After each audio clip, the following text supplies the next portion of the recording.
سے سننا ہے، کیونکہ یہ ان سب قوتوں کو جواب ہے جو ہر قسم کے اخلاقیات سے گر گئے ہیں لیکن عمران خان کا بال نہیں باقا کر سکے۔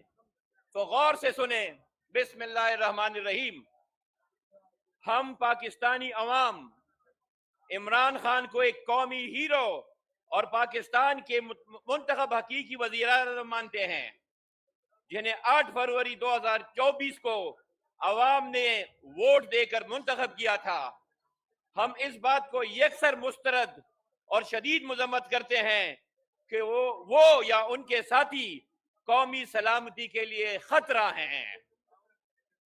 ہم مطالبہ کرتے ہیں کہ عمران خان، بشرا بی بی اور تمام سیاسی قیدیوں کو فوری انصاف فراہم کیا جائے اور فوراً رہا کیا جائے۔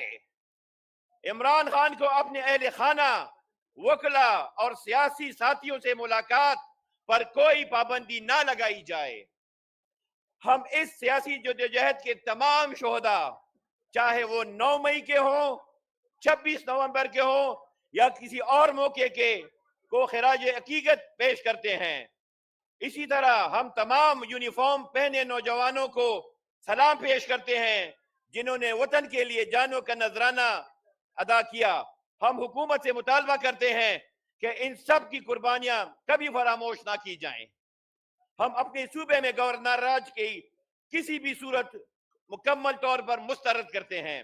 خیبر پختونخوا کے عوام نے تمام رکاوٹوں اور دالنے کے باوجود عمران خان اور پی ٹی آئی کو بھرپور مینڈیٹ دیا ہے۔ گورنر ناج کے نتیجے میں بننے والی کوئی بھی حکومت عوام کی نظر میں غیر قانونی اور غیر آئینی ہوگی۔ ہم D G I S P R کے حالیہ پریس کانفرنس میں استعمال کیے گئے لہجے اور رویے پر سخت احتجاج ریکارڈ کرتے ہیں۔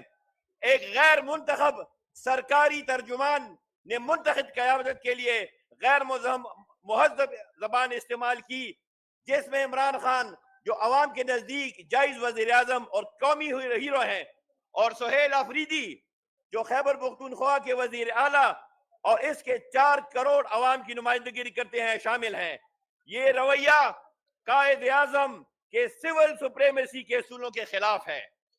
ہم اس غلط اور گمراہ کن منطق کی بھی مذمت کرتے ہیں جس کے ذریعے سیاسی رائے اختلاف رکھنے والوں کو بتدریج بڑھتا ہوا قومی سلامتی خطرہ کہا گیا اور پھر سخت رد عمل کی دھمکی دی گئی۔ یہ آئینی حدود، سول بالادستی، عوامی مینڈیٹ اور مسلح افواج کی عزت کے خلاف ہے۔ اس لیے ہم قوم اور اس کے منتخب قیادت سے باضابطہ معافی اور ذمہ دار افسران کے احتساب کا مطالبہ کرتے ہیں تاکہ ایسی زیادتی دوبارہ نہ ہو۔ ہم نے دیکھا، آخری پوائنٹ، ہم نے دیکھا کہ کیسے پاکستان میں انتخابی نتائج میں دھاندلی کی گئی۔ اسی طریقے سے پختونخوا اور بالخصوص پشاور میں بدترین دھاندلی ہوئی۔ ہم الیکشن کمیشن سے مطالبہ کرتے ہیں کہ ان تمام کیسوں میں فوری اور مکمل انصاف یقینی بنایا جائے اور صوبائی حکومت و اسمبلی پشاور اور پختونخوا میں اس معاملے کی غیر جانبدارانہ اور تحقیقانہ مصنفانہ تحقیقات کرے اور ذمہ داران کو سزا دے۔ اور آخر میں ایک یکجان عمران خان، یوزل بیا عمران خان، تاسو ټول زندہ باد۔